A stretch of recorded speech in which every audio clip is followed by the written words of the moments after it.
estou inaugurando o ciclo de palestras Oportunidades. Quem quiser que pegue, né? Até porque eu já sei que o próximo, que é o Eliomar, né? Vai trabalhar um tema que eu acho que tem a ver com oportunidade. Muito bom. O tema é livre, né? Mas vai falar sempre sobre oportunidade. Não é ser oportunista, é aproveitar a oportunidade, né? Gente, eu vou começar lendo um trecho de um livro que foi um dos primeiros livros que eu li. Eu ainda nem frequentava a casa espírita, ainda não. Eu li como um curioso que eu era, né? Eu achei o livro muito interessante. É um livro do Emmanuel, Caminho da Luz, psicografado entre agosto e setembro de 1938, antes de começar a Segunda Guerra Mundial, pelo Chico Xavier, né? Esse livro, ele serve muito bem como introdução, né, para o nosso tema aqui, que tem a ver com oportunidade. O tema de hoje é Espiritismo. O que é que eu faço com isso? Para que serve isso na minha vida? Né? E a gente vai tentar dar uma caminhada por aí. Eu queria lembrar também uma coisa que o Gênesis falou, que é verdade. Geralmente quem vem aqui na frente, né, para uma palestra, eu acho que faz isso que ele falou, faz a palestra para si. Primeiramente faz para si. E eu acho muito salutar isso. Mas eu acho também que às vezes, né, você traz a palestra para si naquele momento, mas às vezes você já vem trabalhando ela em outros momentos, né, com você. Essa palestra vem sendo dada para você já há algum tempo, né? No meu caso, eu converso muito comigo, né? Então eu já dei um pouco dessa palestra, um pouco para mim. É como ele discorda, né? Não, discordo às vezes. Eu discordo porque às vezes quando eu dou a palestra que eu venho para o centro, entra alguns temas em foco que eu acabo mudando de ideia. E isso é muito bom, né? Isso é muito bom porque a gente está aprendendo, né? A gente está aprendendo em grupo. E é bom porque senão a gente acaba subindo no pedestal do que a gente acha que é conhecimento, mas na verdade é só ilustração, né? É só o acúmulo de informação, sem debate, né? Sem a troca de ideias, né? Aqui mesmo nesse centro nós já tivemos discussões acaloradas, né? Concordando, discordando. Sempre eu gosto de ressaltar em torno da temática, porque as pessoas com as quais eu já discuti, eu gosto muito delas, muito mesmo, né? E assim, eu acho que é muito bom, é muito salutar. Eu já mandei muito meu ponto de vista a respeito. Então, como eu estava dizendo, essa palestra ela já foi dada de certa forma para mim. Para que serve o Espiritismo? O que é o Espiritismo na minha vida, né? E assim, então eu não trago isso aqui como uma lição para ninguém, até porque esse debate que eu faço comigo mesmo tem a ver com questões momentos difíceis que eu atravessei, né? Momentos complicados mesmo, momentos de dúvida, momentos de invigilância, de descuido, né? De ceder às vezes a sugestões que me distanciam, né? Eu não digo da casa espírita, mas do Evangelho, da doutrina, né? E a gente aqui tem que estar muito alerta, porque todos nós somos passíveis disso. Porque no estágio que nós nos encontramos, as sugestões, os apelos materiais, né, do mundo ainda são muito fortes. Então, a gente está sempre convivendo com tensões internas, né? Então, de certa forma, o que eu vou falar aqui, eu não estou trazendo uma lição para ninguém. Eu estou colocando sugestões, discutindo uma temática para reflexão. Mas, como eu estava dizendo, esse livro, do Emmanuel, Caminho da Luz, eu achei muito importante um trecho que eu vou ler para vocês aqui. Porque nós estamos vivendo um momento de transformação no nosso planeta. Acho que muita gente já ouviu falar do termo transição, né? Transição planetária, né? Transição, transformação, mudança, né? No sentido de que nós estamos passando por uma nova etapa, uma fronteira de um mundo que tinha, vamos dizer assim, uma forma definida para outra, né? Isso já vinha sendo falado pelos Espíritos desde o início da codificação, foi passada, né, foi trabalhada com Kardec. E aqui ela está reforçada, porque a literatura sempre, a literatura espírita, ela está não trazendo novas verdades, mas ampliando a nossa forma digamos assim, de abordar a verdade. A verdade sempre será a verdade. Agora, a nossa capacidade de absorvê-la, a nossa capacidade de compreendê-la, o nosso momento psico-mental para captá-la, né, é que vai mudando, e vai mudando no aprendizado, na vivência, no estudo, né? Porque se você ficar parado, você não muda nada não, você não vai para frente não, você não agrega nada não, né? Eu costumo abordar algumas obras, ler muita coisa, vem para me dar parte uma novidade que às vezes eu sinto, né, que precisa de uma reflexão, às vezes eu tenho que deixar no stand-by, eu aprendi isso com uma pessoa ali, deixar as coisas no stand-by quando não aceita muito bem, né? Mas enfim, eu vou ler para você porque tem tudo a ver com o nosso momento. Foi um reforço que foi passado pelos Espíritos, no livro dos Espíritos. Um mundo de transições. Há muitos milênios, um dos homens de Capela, que guarda muitas afinidades com o globo terrestre. Capela é uma estrela na constelação de Colcheiro, que fica a 42 anos-luz daqui. Se você sair daqui para lá, viajando na velocidade da luz, você ainda vai levar 42 anos para chegar lá. Lá estava se passando nesse momento uma situação semelhante ao que está acontecendo hoje aqui na Terra. Um momento de transição, de transformação, né? Mas deixa eu ler o restante aqui que talvez fique mais fácil de aprender, né? Há muitos milênios, um dos homens de Capela, que guarda muitas afinidades com o globo terrestre, atingir a culminância de um dos seus extraordinários ciclos evolutivos. As lutas finais de um longo aperfeiçoamento estavam delineadas, como ora acontece convosco. Isso o Emmanuel falando para nós aqui da Terra, em 1938, ou seja, bem aí, bem pertinho, né? Relativamente às transições esperadas no século XX, nesse crepúsculo de civilização na Terra. Alguns milhões de espíritos rebeldes lá existiam, no caminho da evolução geral, dificultando a consolidação das penosas conquistas daqueles povos cheios de piedade e virtudes. Ele estava dizendo aqui é que naquele momento ela estava convivendo naquele planeta, né, parecido com o nosso momento, alguns espíritos ainda muito duros, muito, digamos assim, presos às questões da matéria, né, muito violentos, né, muito terra-terra, vamos dizer assim, muito materialistas, né, com espíritos que já tinham atingido um certo patamar, né, de mansidão, né, de desejo pela justiça, né, digamos assim, de um pouquinho mais de elevação, né? Assim, querendo um pouco mais cuidar do seu lado mais espiritual, né? Mas uma ação de saneamento geral os alijaria, né? Os retiraria daquela humanidade de Capela, que fizeram jus à concórdia perpétua.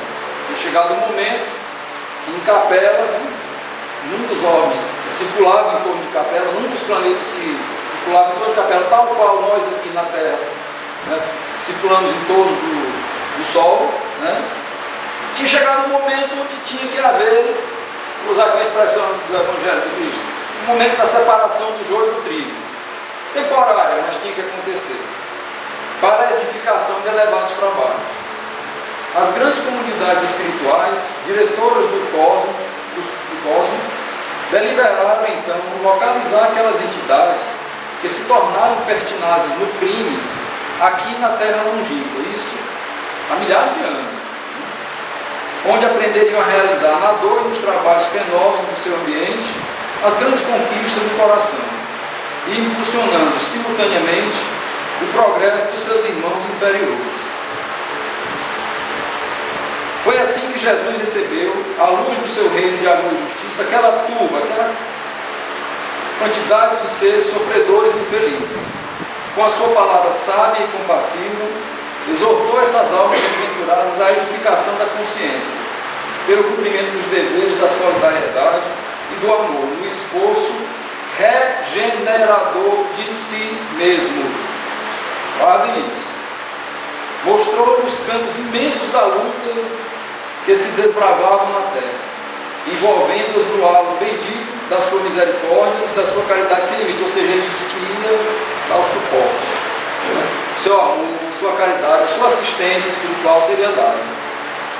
Abençoou-lhe as lágrimas santificadoras, fazendo-lhes sentir os sagrados triunfos do futuro e prometendo-lhes a sua colaboração cotidiana e a sua vida no povo.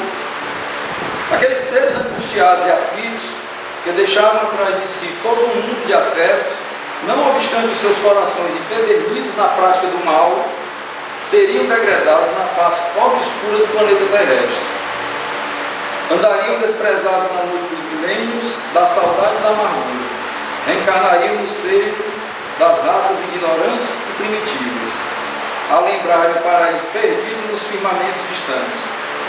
Por muitos séculos não veriam a suave luz de capela, mas trabalhariam na terra acariciados por Jesus e confortados na sua imensa misericórdia. Por que eu fiz essa leitura tão longa, né? Mostrar que nós estamos passando pela mesma situação, no mesmo momento, né? Nós estamos vivendo basicamente a mesma coisa. A comparação que Emmanuel faz, como agora nós estamos vivendo, é para nos alertar, né? Para nos alertar do nosso compromisso, né? Nós mesmos, né? Eu acho magnífica a doutrina espírita. Vocês não acham não? Você vê um texto desse, vocês não ficam encantados não com um negócio desse? Eu fico encantado. Outra vez aqui, falando sobre o conhecimento da doutrina, sobre a gente conhecer os verdades que a doutrina traz, né? Ela traz assim o resgate da ciência do homem, né? Ela dá sentido à filosofia humana novamente, né? A filosofia do homem ela entrou para um caminho de embaraço, né? Ela começou a entrar para um caminho onde ela perdeu o sentido ao ponto de um filósofo dizer que, Wittgenstein, um filósofo austríaco, dizer que, olha, você usa a filosofia como uma escada, quando você chega lá em cima, você joga a escada fora e pronto. Né? Do Nietzsche, apesar de ter dado uma contribuição esplendorosa para a discussão em torno da moral humana, né? Da falsa moral, né? E outros temas, né? Se apegou de forma nihilista, né? Ao ponto de chegar à loucura, né? A alguns dos seus valores, né? Que não é o caso da gente discutir hoje aqui. Mas eu acho fantástico a doutrina espírita. Olha, eu fico pensando, assim, a forma como eu leio a doutrina, eu me apaixono por ela. Como é que é? Tem muita lógica. Muita lógica. É por isso que é o resgate da filosofia. Lógica, a lógica, né, que é a busca da coerência, né, do sentido das coisas, né, é uma das partes, é um dos temas da filosofia. Né? A ciência, nossa ciência, né, graças a Deus, ela está começando a se deparar com questões e temas e dúvidas, né, onde a doutrina espírita, né, vem a dar a possibilidade dela se expandir. Isso aí é coisa para mais no futuro, né? Mas eu acho deslumbrante a doutrina. Quando eu olho para a doutrina, aquilo não tem como não mexer com a minha fé. Aquilo não tem como não me abrir portas. É por isso que eu falei outra vez aqui que o conhecimento da doutrina, o aprofundamento dela, né, pode fazer duas coisas. Pode tornar você um cara cheio de conhecimento. Isso pode também criar uma estrada perigosa, que é a estrada da vaidade, né, da soberba, mas ela pode abrir as possibilidades para que você veja a maravilha que é a obra divina. Eu já acho fantástico o que o Kardec fez. Olha, você pegar o cara do século XIX, aquele século maravilhoso, um cara que todo dia que eu falo no século XIX, ele faz onda com a minha cara. É porque é fora de sério o século XIX. Mas ele no século XIX, um cara que falava 5 línguas, né, que tinha uma cultura imensa, fazia reformas pedagógicas que foram adotadas na Alemanha e na França, né, produzia livro didático, né, tinha o espírito do conhecimento, né, investigador, o cara que se dizia positivista porque era o método que estava em época na Europa, não só na França no século XIX, né, daquela investigação que tinha que demonstrar né? Positivar, né? Positivar, quem lê a doutrina do Espírito, quem lê o livro do Espírito, vê muito, né? O Kardec falando, né? Tem que ser positivada, porque ciência naquela época era a mesma coisa que positivismo, né? Tem que demonstrar, por isso que ele diz, né? Aquilo que for na doutrina confrontado com a razão e a razão se impuser, adote a razão. Por quê? Porque a nossa fé é raciocinada, ela é buscada também pelo raciocínio, né? A nossa essência, que é o conhecimento, que é a inteligência, é o próprio desenvolvimento do raciocínio, da criatividade, né? Desenvolver a consciência é isso, é você ampliar, né? Mas não é só isso, não é só adquirir conhecimento, não é só inteligência, né? Aí eu fico assim, rapaz, o Kardec estudou magnetismo, via aquelas manifestações daquelas mesas lá, né, de forma que tinha muita gente que se utilizava daquilo de forma fraudulenta, né, fazia espetáculo, né, era uma moda. Em Viena era como se fosse a capital da moda. Paris era a capital onde rolava dinheiro na Europa e no mundo. Nesses dois centros eram espetáculos, né? Tinha os espetáculos, as mesas flutuavam, e tinha muita gente que fazia isso, né? Fazia manipulações, né? Faziam fraudes, fraude. Você vê, Giovanni, e nos anos 20, meu avô, quando fazia arquitetura, chamava uma médium para fazer comunicação. Era como você ir fazer uma festa de aniversário e chamar os animadores. Pronto, era mais um animador, era mais um saltimbanco, né? Era um fenômeno, uma magia, era uma diversão, né?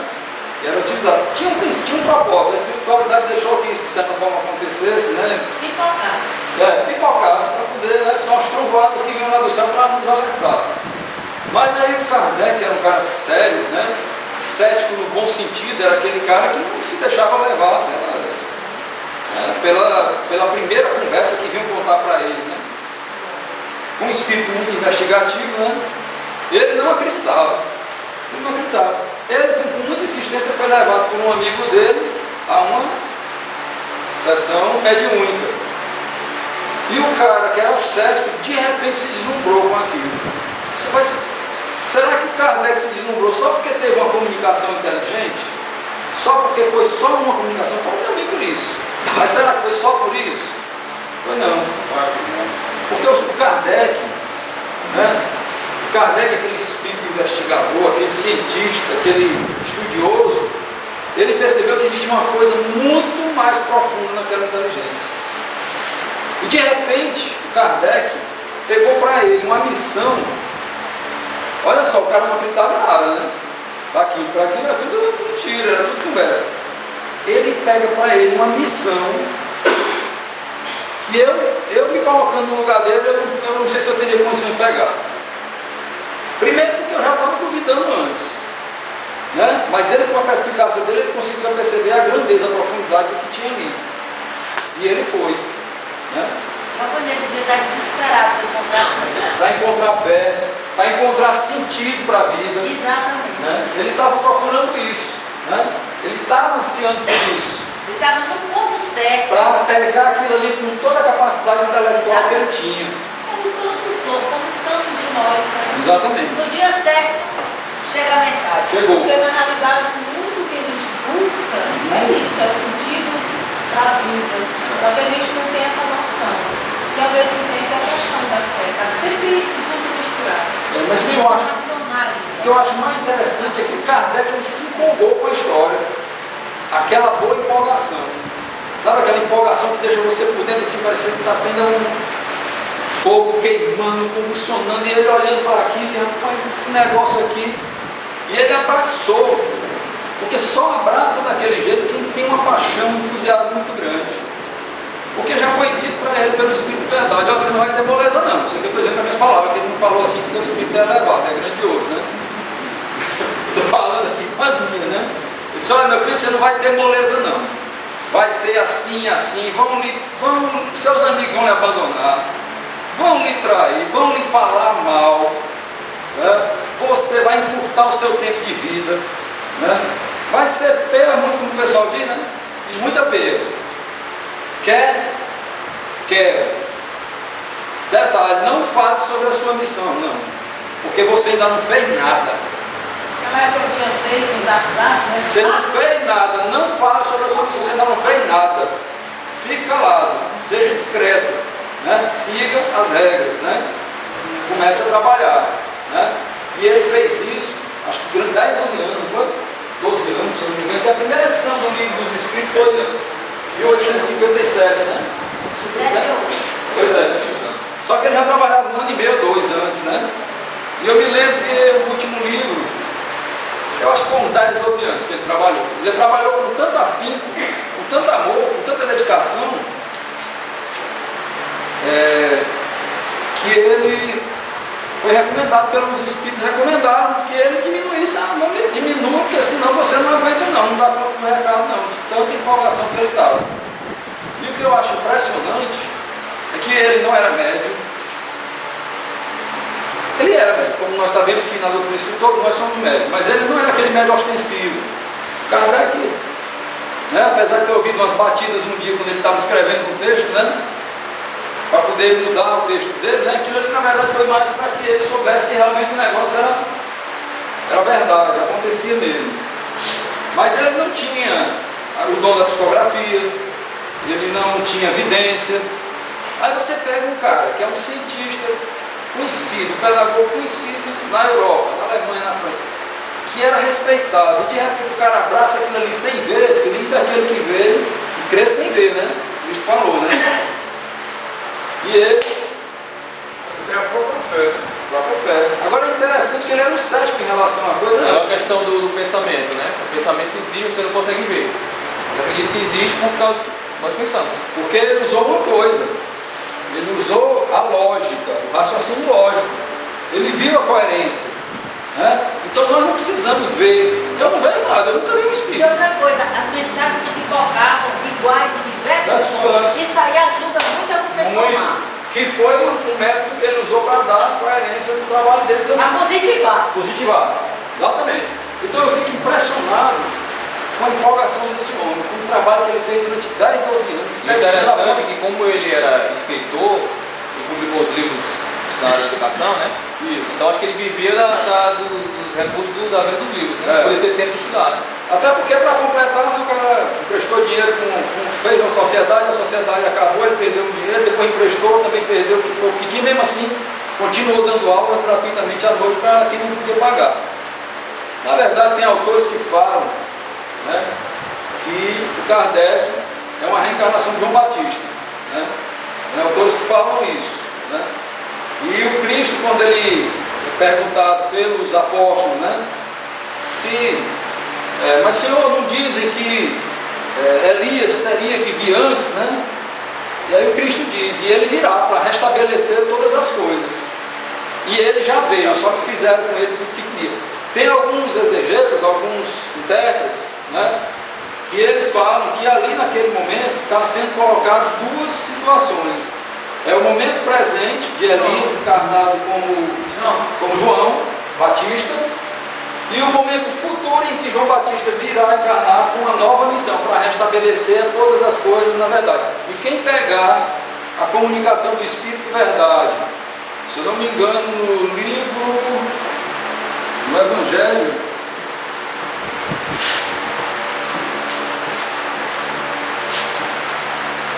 eu vos digo em verdade, são chegados os tempos em que todas as coisas devem ser restabelecidas no seu sentido verdadeiro, para dissipar as trevas, confundir os orgulhosos e glorificar o justo.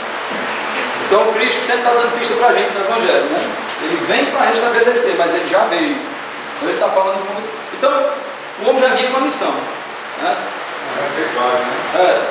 Pelo menos é o que diz alguns intérpretes, é bom que vocês procurem para ver também. Isso aí também a gente sabe que a espiritualidade, quando manda uma missão, tem um plano A, B, C e D.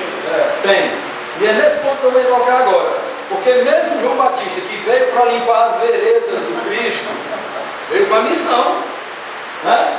João Batista, né, que era a reencarnação de Elias, era dito pelo Cristo que ele, naquele momento, era o maior de todos nascidos de mulher, né? Ele estava abaixo dele, né? Como ele sendo o maior de todos. João Batista, veio com essa missão. Mesmo assim, o Espírito de verdade diz para ele: se você não aguentar a missão, já tem outros esperando para cumpri-la, porque os desígnios da humanidade, os desígnios divinos, na verdade, não se assentam só sobre a cabeça de um homem. Por quê? Porque a carne é fraca, né? O próprio Cristo dizia, né? O Espírito é forte, mas a carne é fraca. Então eu já acho empolgante essa história do Kardec, né? Ele envolvido com a doutrina, eu acho que ele deve ter se deslumbrado, né? Porque ele publicou aqueles 5 livros, e o que foi publicado da doutrina espírita só é um terço, né? Primeiro ele publicou uma versão com 501 perguntas e respostas, depois foi para 1000 e alguma coisa, 1009 eu acho. Aí vieram os outros livros, né, da doutrina, da codificação, mas existe a revista espírita que tem 12 volumes, cada um é esse aqui, ó. Cada volume é um livro desse tamanho. Só o índice é esse aqui, ó, de assuntos que não foram publicados. Por várias questões, né? Por uma questão didática, por uma questão de... Mas enfim. Então assim, quando eu vejo um texto desse, quando eu vejo o trabalho do Kardec, né? Quando eu olho para as verdades, para as coisas deslumbrantes que a gente lê na Gênesis, lê na doutrina espírita, eu acho fantástico, empolgante, é uma coisa maravilhosa, né? Mas não tem nada lá que não já foi dito pelo Cristo. Tem nada. Está tudo lá. Reencarnação, não é maravilhoso a reencarnação? Olha aí, é descobrir que existe reencarnação. Primeira imortalidade, segunda Pronto. reencarnação. Pois é. Você descobrir que você é imortal, né? Que existe uma dimensão espiritual, que a alma não fenece, ela continua a viver a consciência em outra dimensão. Transforma. Oi? Transforma-se. É uma transformação. Só isso aí, essa certeza da imortalidade. Pois é. Já é uma... Muita gente pergunta assim, por que você é tão animado? Eu digo, não, irmão, se eu saber que Nossa, você é a morte. E mais, como foi dito na palestra do Genilson, né? Essa encarnação, meu amigo, é uma grande oportunidade que lhe é dada. Né? É uma grande oportunidade. Né? Outra coisa, você descobrir, confirmar, né? Olha, existe um Deus que cuida da gente, que nos ama, né? Que nos criou, semelhante a Ele, um espírito, né? Uma inteligência, né? E Ele quer só uma coisa, que você vai aprender, meu filho, vai para o mundo aprender, né? O fim das penas eternas também é muito Pois bom. é, e você descobrir que os erros que você cometeu é porque você estava aprendendo, e você vai tateando meio que no escuro aprendendo, e você vai agregando em você determinadas coisas que fazem você tomar determinadas atitudes em outro momento, e às vezes você não escolhe bem o caminho, mas você tem a chance de reencarnar, voltar e escolher um novo caminho. Você não acha isso fantástico, não? Eu acho empolgante quando eu vejo um negócio desse, sabe? Amplia mais a questão da dimensionalidade do que é Deus, né? Da Pois criação é. de Deus. E mais é muito ainda, maior do que você apenas acreditar que acabou, morreu, depois tem um julgamento, aí vai para o céu, vai para o inferno, acabou. e Não faz mais sentido nenhum. ainda, você saber agora, com a ampliação desse conhecimento, que aquela verdade e justiça que Cristo falava antes do Pai, ela existe, porque a vida não é só essa, né? Ela se processa numa alternância de nascer, viver, morrer, renascer, aperfeiçoar, continua, porque você não aprende tudo de uma vez só. Não é maravilhoso você descobrir um negócio desse? Você descobre que aquele garoto que morre com 2 anos de idade, né, de uma doença gravíssima, né, pode ter uma razão na justiça divina, né? Tem uma razão nas leis divinas, porque ele está aprendendo, ele está progredindo, ele está resgatando algo. Isso é maravilhoso, eu acho isso maravilhoso, eu acho isso fantástico a gente conhecer isso, ter a capacidade de ampliar a mediunidade para o ser humano, né? À medida que ele vai evoluindo, ele vai, né, processando essa capacidade mediúnica, ela só vai se depurar, ela só vai se ampliar à medida que nós evoluímos moralmente, intelectualmente, porque é uma questão de densidade. Você trabalha para diminuir a densidade, né, da matéria, e isso facilita as comunicações. Como é que é a comunicação mediúnica? Ela não é fluídica? Para ela ser mais facilitada com a espiritualidade, você tem que estar mais propício para isso. Então é um processo. No futuro haverão mais médios melhores, médios mais sintonizados com questões mais elevadas. Tudo isso eu acho fantástico. Mas isso não serve para nada. Se eu só souber isso. Se eu só constatar esses fenômenos. Se eu só vislumbrar que o ser humano encarna vai evoluir, que a ciência do homem vai se ampliar à medida que ele conhece a ciência dos espíritos, né? Que existe reencarnação para eu melhorar, que tem as leis divinas, né? Que eu posso aplacar a minha dor pela perda de um filho quando eu sei que ele está lá e ele pode até se comunicar comigo. Nada disso vai servir se a gente não fizer uma coisa: aproveitar a oportunidade. É por isso que eu digo, ciclo de debates, oportunidade. Que eu vou me apropriar do Genilson, né? É porque nós temos, gente, que aproveitar a oportunidade. E olha, Por que a gente tem que aproveitar a oportunidade? porque senão virão lágrimas e ranger de dentes. Quem disse isso foi Cristo. Ele está avisando para a gente o tempo todo, né? Tem 3 revelações, todo mundo sabe disso, né? Muita gente aqui que Moisés, né? Jesus, né? Moisés com a justiça divina, né? Onde ele traz os 10 mandamentos. Os 4 primeiros falam do nosso compromisso com o plano divino, com o nosso Criador. Por que ele quer esse compromisso? Quer que a gente já criou um sábado lá entre os hebreus, né? A 1300 a.C., não foi? 1300 mais ou menos, né? Quando o êxodo dos hebreus, né? Saindo do Egito, conduzido por Moisés. Só o primeiro mandamento fala: guardar o sábado, adorar o teu Deus, não usar seu santo nome em vão. Eu não me lembro do outro. Mas os 4 primeiros estão vinculados à divindade que nos criou. Para que é isso? É para criar um vínculo inicial com a espiritualidade. E os outros 6 é para que a gente passe a respeitar os outros. São rudimentos de amor, né? Para começar você mas eu tenho que respeitar pelo menos um pouquinho, né? Que eram os outros, né? Porque senão eu ia lá e tomava. Porque também você acaba com eles, você vai trabalhar com a divina e com o humano. Pois é, os 2 polos, né? E você está vinculado. Por que ela está junta, né? Para mostrar. Aí o Cristo vem depois, de 1300 anos, e fala: a lei, né, é amar a Deus sobre todas as coisas. E a segunda, que é tão importante como a primeira, é amar o teu próximo como a ti mesmo. Está tudo vinculado, né? Por isso que ele disse que não vem mudar a lei. Né? Aí os caras lá endoidaram, né? Os fariseus, saduceus e não sei quem nasce de Deus, não sei quem mais lá, né? Mas o que é que ele vem dizer? Olha, aquelas 603 leis que foram criadas lá, Moisés e os seguintes, né? É para manter um nível mínimo de convivência desse pessoal. Senão eles iam se matar o tempo todo. Deu uma folguinha, estava um enfiando a faca no outro. Né? Estava construindo bezerro para adorar outra entidade. Né? A rigor, a primeira revelação foi com Abraão. Né? Só que Abraão teve a revelação de um Deus único, que ele deveria migrar, né, para construir naquela terra de Canaã, né, um ambiente propício para dali surgiu um núcleo de fé, vamos dizer assim, monoteísta. Porque ó, aquela região todinha do norte, que é conhecido como Irã hoje, né, Irã, Iraque, que é Mesopotâmia, né, de Babilônia, né, ali se cultuavam vários deuses, né. No Egito, que ficava, vamos dizer assim, ao sul, que era o outro polo, né, também, né, muitos deuses, né. E como esse processo da educação do homem, ela é lenta, paulatina, e ela não pode dar salto, porque ela tem que ser mérito do próprio homem, ela tinha que passar por todos esses momentos, todos esses percalços, todas essas dificuldades. E aí depois a gente tem a nossa doutrina espírita, depois do Cristo, né, falando de verdade. Mas na essência, o que está lá no Evangelho, olha, com os hebreus, com Moisés, já se sabia que podia se falar com os mortos.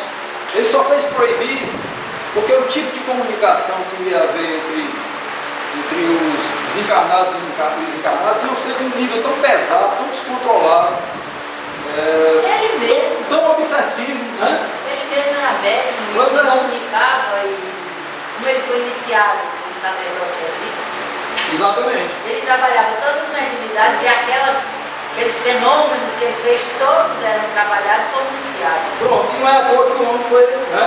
Teve a sua iniciação no Egito, que era uma cultura que Alexandria. acreditava. Na Alexandria. Moisés, É. Moisés foi no Egito. Ele era neto do faraó, ele entrou em Tebas desde criança. Eu ouvi falar até que ele era, sei se era a encarnação, a reencarnação, ou ele próprio era o Akenaton, que como faraó egípcio tentou estabelecer o monoteísmo no Egito.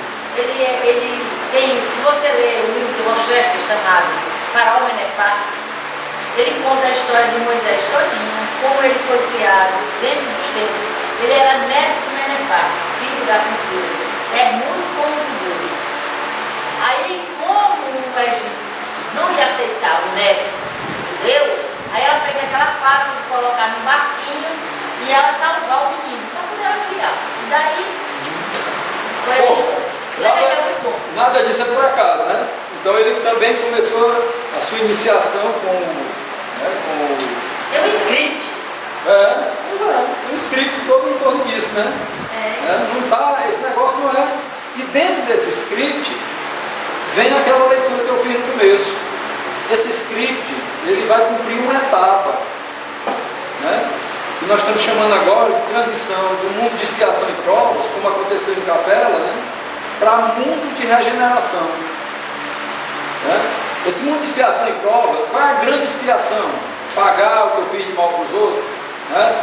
Essa prova dolorosa, o que é, né? Aprender é a convivência. A gente aprende na convivência, nos polos, os polos diferentes. Só que chegou um momento que já deu o que tinha que dar. Quem aproveitou a chance aproveitou, quem não aproveitou não aproveita mais.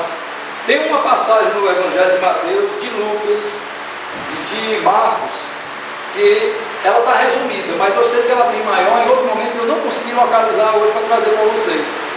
Mas aqui tem Mateus, Marcos e Lucas, ela diz assim: se blasfemarem contra o Filho do Homem, que era Cristo, será perdoado.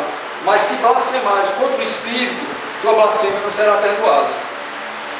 A blasfêmia aí está no sentido de você não assumir o seu compromisso de mudar. É como se você estivesse desdenhando das mensagens. E lá no Evangelho, que eu prometo, no Evangelho não, é na Bíblia, eu vou tentar localizar, ele diz mais claro: se blasfemares contra Deus, tu obterás a graça. Se blasfemares contra o Filho de Deus, tu obterás a graça. Mas se blasfemares contra o Espírito Santo, tu não terás a graça. São 3 revelações. A primeira revelação. O Espírito está falando, é o Espírito, meu Espírito. Não, o Espírito está falando. Espírito de verdade. Né? O Espírito ele chama Espírito Santo. Né? Que a igreja chama Espírito Santo, mas que é o Espírito de verdade. Né? Quando ele fala contra Deus, qual é a primeira revelação com Moisés? Vem de Deus. É um Deus o quê? De justiça, não é? Ele vem trazer a justiça. A blasfêmia contra ele, ou seja, não aceitar o que ele diz, é aceitável pelo que Cristo disse na cruz. Perdoa porque eles não sabem o que fazem ainda, eles não compreendem isso. Você tem tempo. Tem tempo. Aí vem o Cristo. Olha o amor. Né? Vamos amar uns aos outros, perdoar aqueles que nos ofendem, rezar pelos que nos perseguem. Né? Perdoar, vamos amar. Né? Mas a gente continua blasfemando contra ele. Passando 2.000 anos, 1850 anos blasfemando. Né? Chegou o Espiritismo, a verdade. Por que não dá mais para blasfemar contra a verdade? Ora, nós pegamos 2.000 anos de Cristo até o Espiritismo, 1850 anos, até o Espiritismo. A gente sabe o que é que aconteceu, né? O bispo criaram-se os bispados, né? A Roma adotou como igreja, como a religião oficial, se apropriou dela, né? O bispo de Roma se tornou o Papa como chefe da igreja, que tinha pesão. Resumindo, no ano 300 e pouco já estava sob domínio do Estado romano. Tem um lado bom e tem um lado ruim. O lado ruim é que a partir daí virou negócio de Estado. A fé que o Vaticano passou a falar como sendo cristã se distanciou totalmente do cristianismo primitivo, dos valores do Cristo. Contrapartida, ela se espalhou pelo mundo. Tudo a espiritualidade aproveita. Só que quando houve a reforma protestante, né, mais ou menos no século XVI, houve uma ruptura muito grande, né, que depois se acentuou com a Revolução Francesa no final do século XVIII. E a igreja rompeu com o Estado. Hoje nós vivemos aqui numa sociedade que tem valores religiosos, né, tem a maioria das pessoas que professam a fé aqui no Brasil, elas são de origem cristã, né, ou seja, protestante ou católico, né? Tem os espíritas também que são cristãos, mas ela é dissociada do Estado. Não tem mais aquele vínculo tão próximo, né? E a quebra desse vínculo libertou muitas energias que estavam represadas. E aí cientistas, filósofos, artistas produziram sem as amarras da igreja, que era uma amarra pesada, né? Uma amarra opressora, que não dizia a verdade do Cristo. Ela falava da verdade dela, do Estado, né? E aí com essa, só um instantinho, com essa, digamos assim, essas amarras que foram, né, desfeitas, é como se você tivesse uma ressaca, sabe? Aquela ressaca reprimida durante muito tempo, tudo tinha que ser dentro da igreja, tudo que você vai produzir de conhecimento é dentro da igreja, tudo que você vai produzir de ciência é dentro da igreja, poesia na igreja, literatura na igreja, pintura na igreja, senão você era tido como um herege, corria o risco de parar na fogueira, né? E o dinheiro saía da onde? Só quem tinha dinheiro era lá. Pois é, né? Os estudos eram todos Nos conventos. nos conventos, nas abadias, né? Ninguém sabia ler e escrever. Não, pois é. Então, quer dizer, era o domínio do conhecimento todo. Foram 1000 anos segregando conhecimento, desenvolvimento intelectual e moral. Imoral, né? Não é imoral, não, é imoral da humanidade. Então, você imagina isso tudo represado para mentes como Giordano Bruno, que tinha uma visão completamente diferente da verdade, do mundo, da divindade, e pagou caro por isso. Aonde ele chegava, ele saía dizendo o que ele pensava. Aí foi expulso da Itália, foi parar no céu, voltou para a Itália, morreu queimado, com a língua perfurada, para não falar. Uma pena cruel, né? Você imagina aí como é que eram tratados aqueles que discordavam dos dogmas da igreja, né? Então é uma atmosfera que a gente respira hoje aqui, de liberdade para falar, né? Nem se compara com o que aconteceu naquela época, né?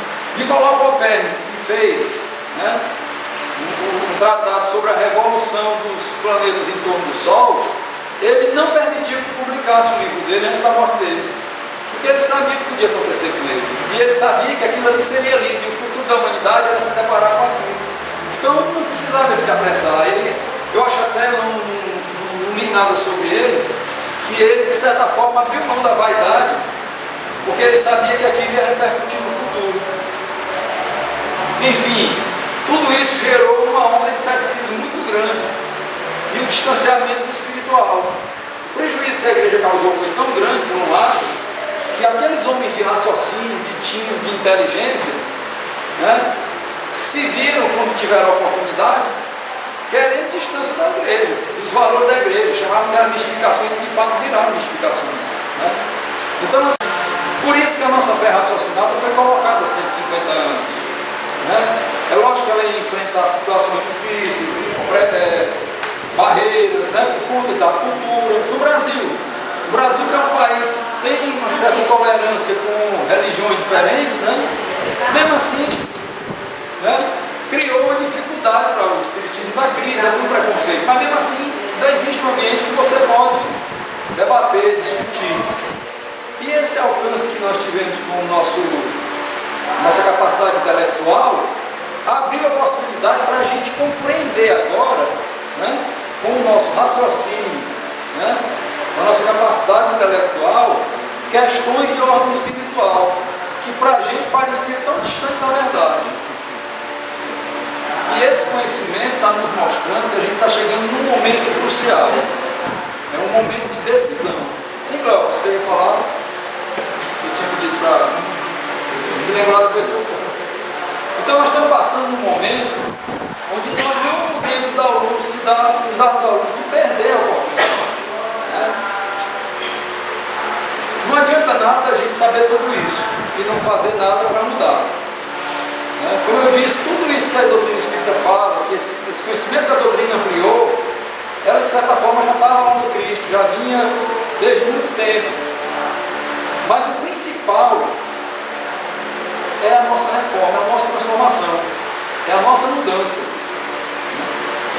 Porque vocês lembram do Sermão da Montanha? Sermão do Monte, quando ele fala, né, bem-aventurados que têm misericordiosos que herdam a terra, né, os que têm sede de justiça, né, que serão consolados, né, os que tem paz, né, que tem... Enfim, ele sempre está chamando a atenção para aqueles que a terra que virá, a terra que será herdada, o novo céu, será para aqueles que se transformaram moralmente, que apaziguaram o seu coração, né, que não estão tão ligados, não é que não estejam totalmente desligados das questões terrenas, não estejam totalmente desligados das paixões, dos conflitos, do egoísmo. Não são pessoas que estão purificadas, são pessoas que já estão sinalizando nessa direção, né? E quanto mais você se qualifica para isso, se auto-transformando, mais você pode estar presente aqui.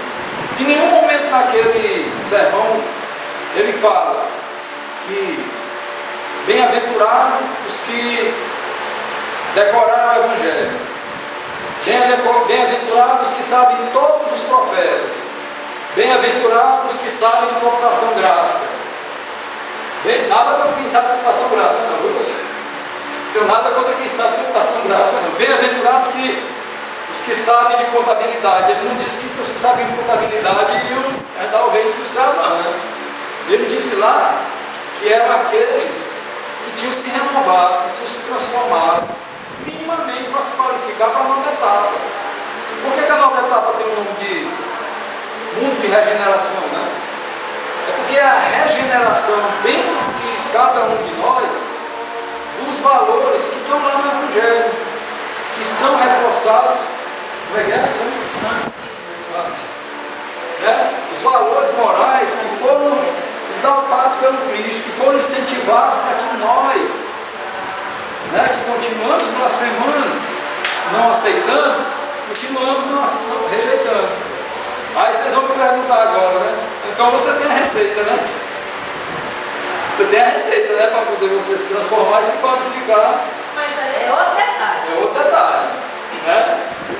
Pois não? Diga, meu pai. do outro. Quando você lê o Evangelho, quando você lê outros livros, tudo, você automaticamente está encontrando a desenvolvimento de si, porque você se identifica com aquilo que você lê. É um negócio que dentro da gente não é importante, o é do outro. Mas se identifica tanto que às vezes incomoda. Por que quando a pessoa toca aqui na frente de uma coisa, que eu me comporto todo, eu fico irritado? É porque é exatamente aquilo que eu preciso e está me incomodando. Então, se está me incomodando, é aquilo que tem que abrir o olho. Só que no fundo, as pessoas nós sempre esperamos o milagre pronto, como se tivesse plim, agora quero. É isso mesmo. E na realidade, o Cristo, ele entende a nossa imperfeição. O que ele quer é movimento. E ninguém se movimenta se ficar cristalizado na sua própria dor. Você falou, virar prantos e ranger de dente. Então, o que quer dizer? Que o meu pranto e o meu ranger de dente é pedido para eu me mexa. É um aviso. É um aviso. É uma caridade. A vida chamando novo. Assim, agora, eu já tenho que me mover para ser perfeito? Como é que pode? Não. Mas eu tenho que me mover. Em vez de ficar culpando, eu sou infeliz com meu marido, nada disso. Porque meu emprego. Nada disso. Percebe. Agora, velho, tem que ter tutano, coragem.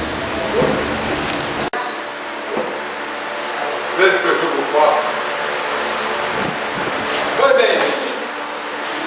Vamos. Agora, para a doutrina, que a doutrina vai fazer se modificar. Dá oportunidade que ela lhe dá. Trabalhar, se mexer. Vai para o caminho. Tem várias Eu formas. acho que ela dá mais oportunidade, porque eu vim da católica, não participei de outros, né? Mas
para a mediúnica, fazer mediúnica, espírito,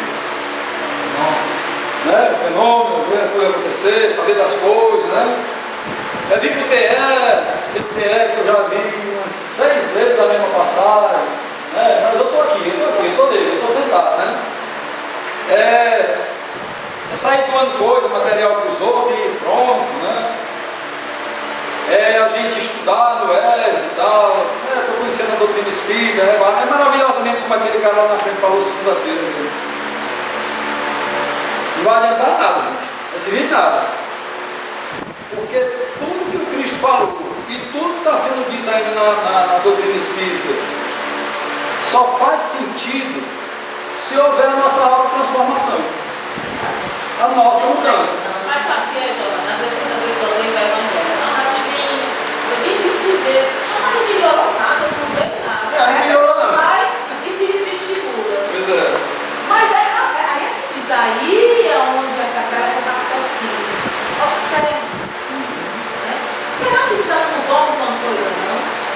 Será só o fato de você vir, ficar curioso, achar interessante aquilo, já não é o início da mudança, mas nós queremos as mudanças gigantescas, estratosféricas. Não é assim que acontece.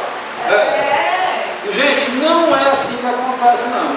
Porque quem senta para assistir TE, para assistir o ED, para participar do médico de uma obrigação, para distribuir ou trazer benefício material para alguém com uma obrigação, não está transformando nada dentro de si. Não tá mexendo aqui dentro, entendeu? Não está alterando nada aqui dentro.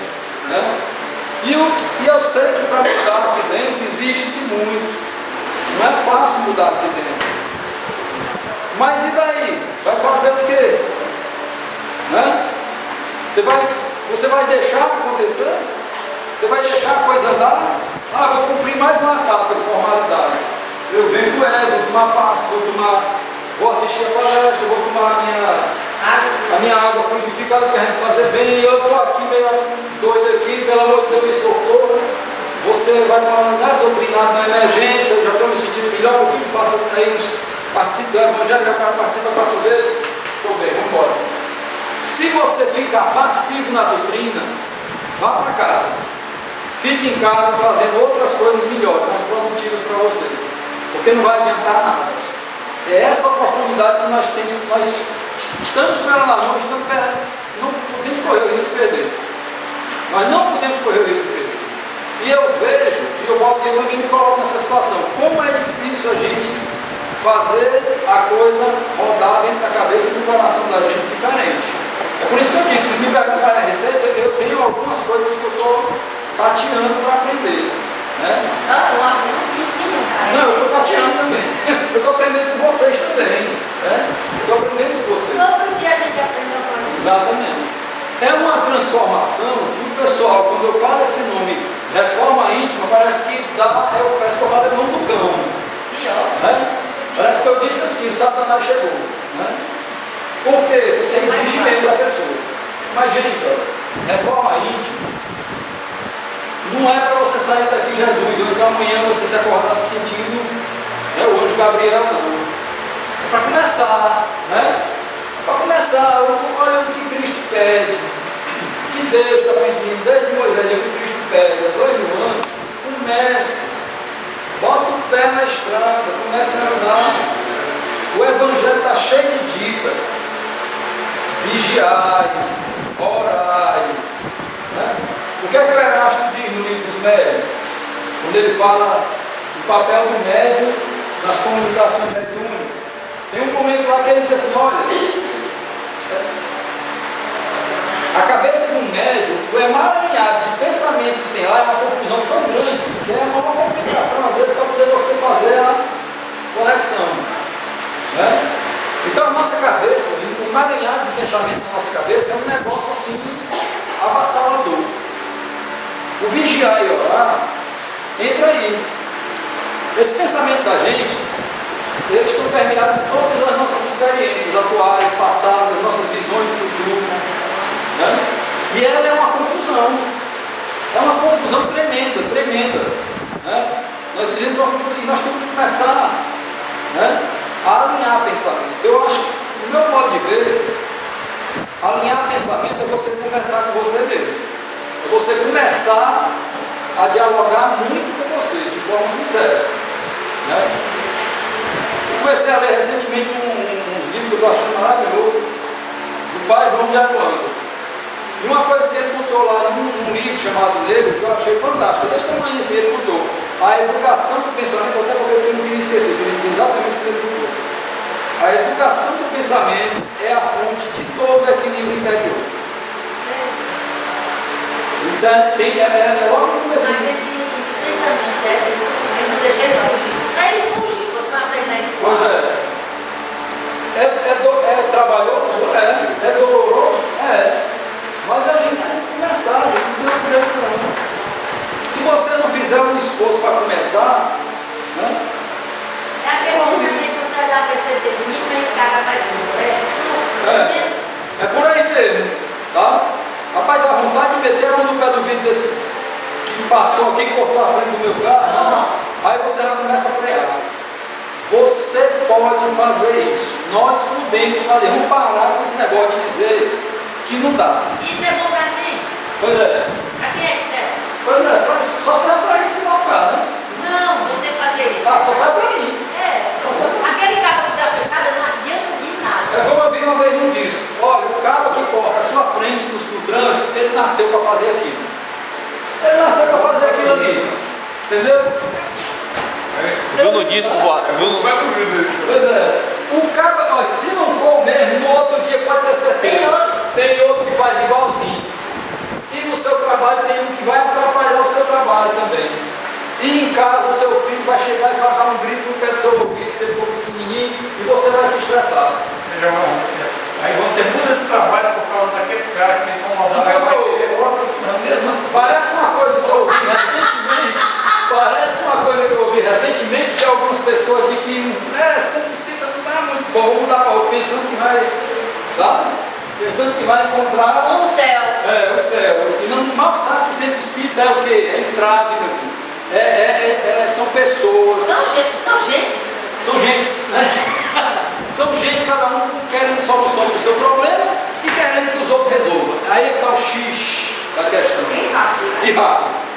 Rápido, eficiente e barato, E né? telefone diz Olha. assim, eu quero uma cura. Não, minha mulher, não me serve. Não dá para fazer daí não.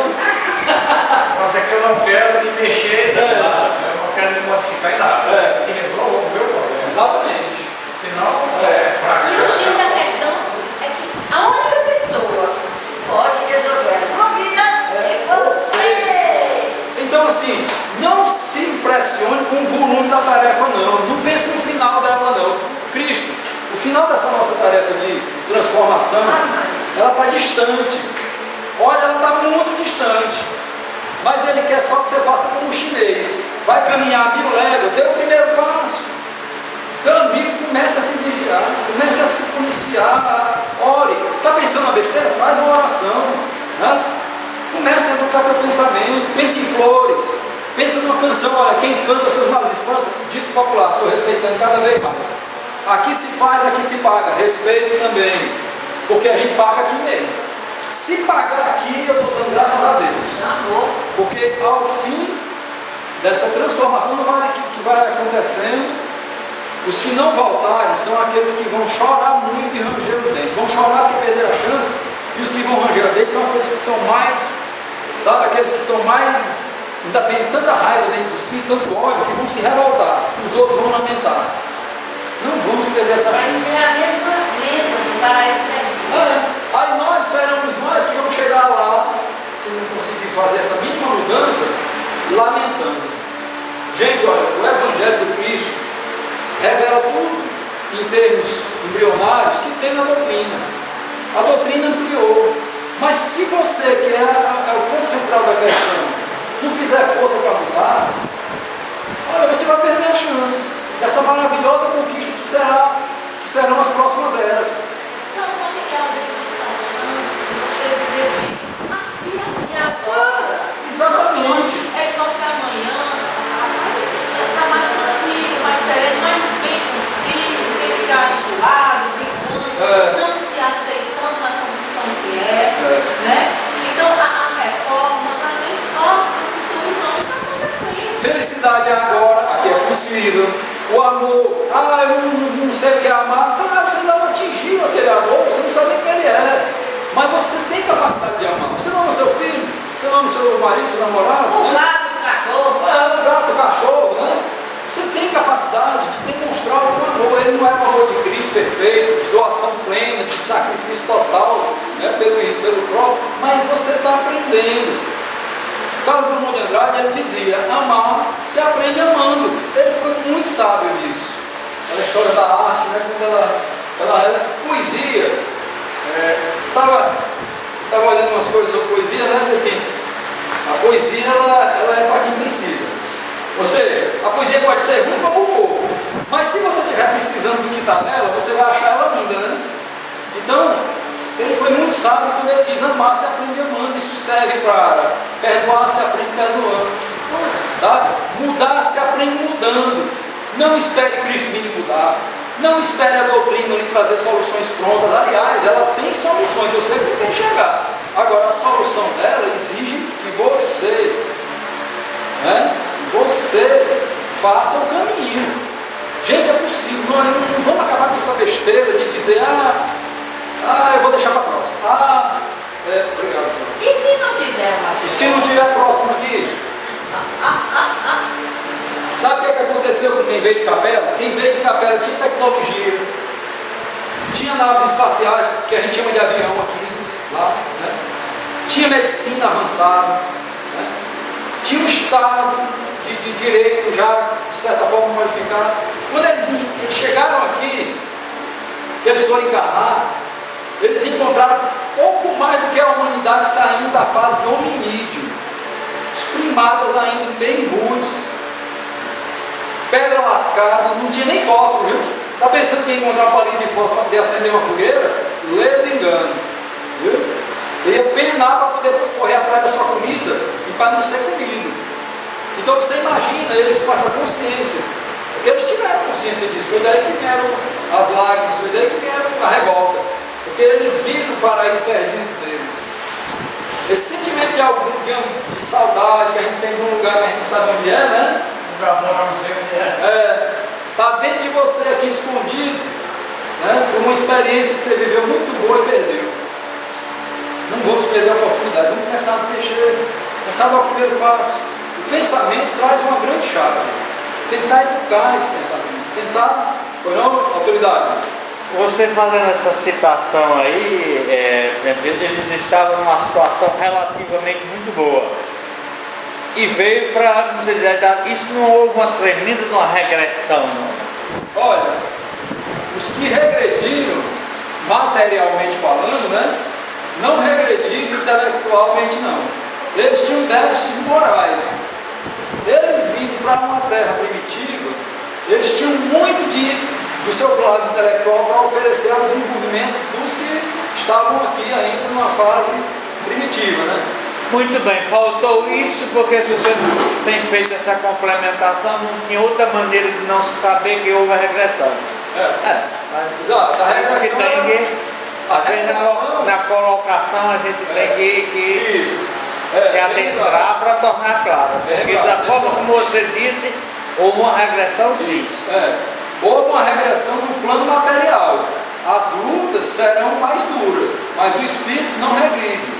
Ele traz toda a sua. Eu achei a maior dor essa. A maior dor é essa. Primeira dor, eles com o arcabouço intelectual deles, e apesar de moralmente ainda, como disse o Emmanuel, com déficits de débitos enormes, de muitos crimes, né, eles tinham muito a oferecer a quem estava aqui ainda começando o processo civilizatório, de educação, de ganho da razão, de desenvolvimento da convivência. Né? Isso é explicado no Zilá de Capela, o livro, né? Exatamente. Nesse livro ele dá a data, tá? Há quantos mil anos aconteceu atrás? Não sei. Eu li esse aqui, Milhares de anos. eu li o Evangelho Inácio, que é o precursor Porque dos deuses. antes de você reencarnar no planeta, não é assim como nós aqui. A gente morre, passa 20, 30 anos e volta. Você vai orbitar esse planeta enquanto o planeta é preparado. O seu perispírito, hoje, vamos dizer hoje, você ia ser degradado. O seu perispírito é formado de moléculas terrestres. Você vai perder esse perispírito perispírito, de Equivalente. acordo com a maneira que você vai reencarnar. Só aí já é uma reencarnação. Já começou uma Já reencarnação. começou a reencarnação. Que é dolorosa, porque se você pegar um corpo de um homem hoje e voltar 300, 400 mil anos e for encarnar com o perispírito que você tem hoje, não dá, porque Não tem condição. Ele já evoluiu muito. já tem uma diferença muito grande. Imagine você vir de outro sistema. Que existem outros metais, outros. Porque você sabe que nós somos formados de partículas químicas. Atômicos. Exatamente. Que são próprios da Terra. Aquele ambiente, isso. Então, se você vai reencarnar na Lua, você vai ter um perispírito feito de partículas de materiais. Agora eu me lembrei uma coisa que eu vi um cara comentando na internet, não cheguei a pesquisar sobre isso, acho que talvez tu saiba. Que tem um livro que fala, é o livro dos Espíritos, que fala questão de encarnação em Júpiter. Encarnação de pessoas em Júpiter. Não adianta. Sim. Fala isso, os Espíritos, né? Tem obras que falam de Marte, de Júpiter. Pois é, não, mas ele nessa pessoa que falou isso, Moça, comentou tem isso. Júpiter. Mas o problema é que a gente vê encarnação como matéria. Matéria, assim como nós. E existem outros tipos de matéria. Aí você diz, a sonda, não sei o que, foi a luz, não viu nada. É. Mas a onda que ela vê é uma. E ela pode ser em outra fase. Exatamente. Não, você pode ter vida, mas em outra dimensão, mais sutil, Exato. mais elevada. É o tipo de Entendeu? necessidade que tem lá. Aqui no texto que eu vi, o rapaz falou que tinha vida em Júpiter, mas nessa mesma condição dimensional a qual nós vivemos. Mas eu acho que Ramatiz fala de Marte, né? Vida em Marte. E de Marte e tem. Humberto de Campos também Chico fala. Chico fala. Olha,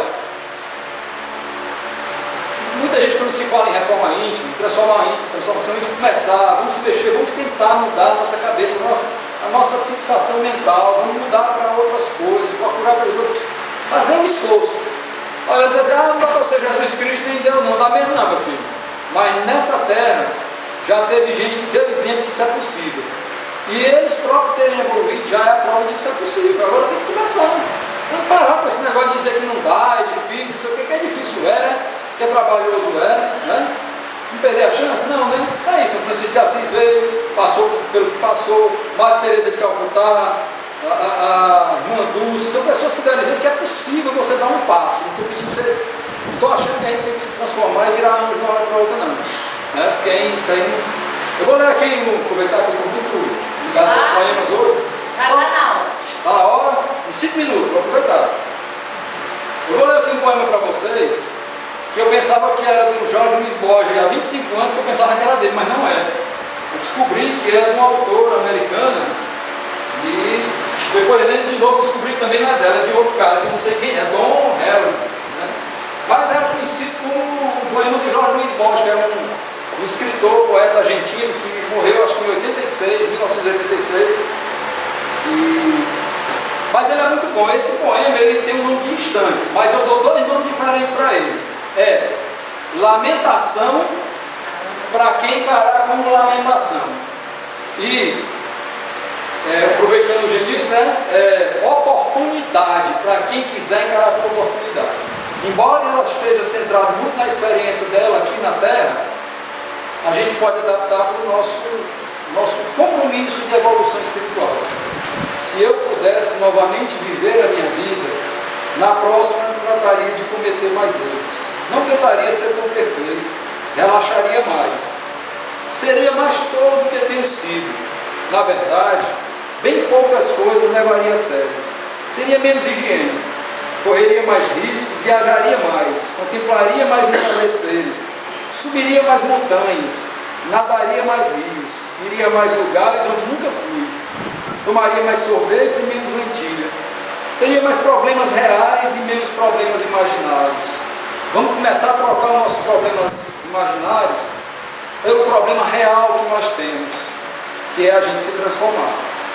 Eu fui uma dessas pessoas que viveu sensata e profundamente cada minuto de sua vida. Claro que tive momentos de alegria, mas se eu pudesse voltar a viver, eu trataria somente de ter bons momentos. Porque se não sabe, Disso é feita a vida, só de momentos. Não percam agora. Eu era um daqueles que nunca ia a parte alguma sem um termômetro, uma bolsa de água quente, um guarda-chuva, uma bengala. E se eu voltasse a viver, viajaria mais leve. Ou seja, eu seria um daqueles que deixaria um bocado de coisa que a gente valoriza tanto, sabe?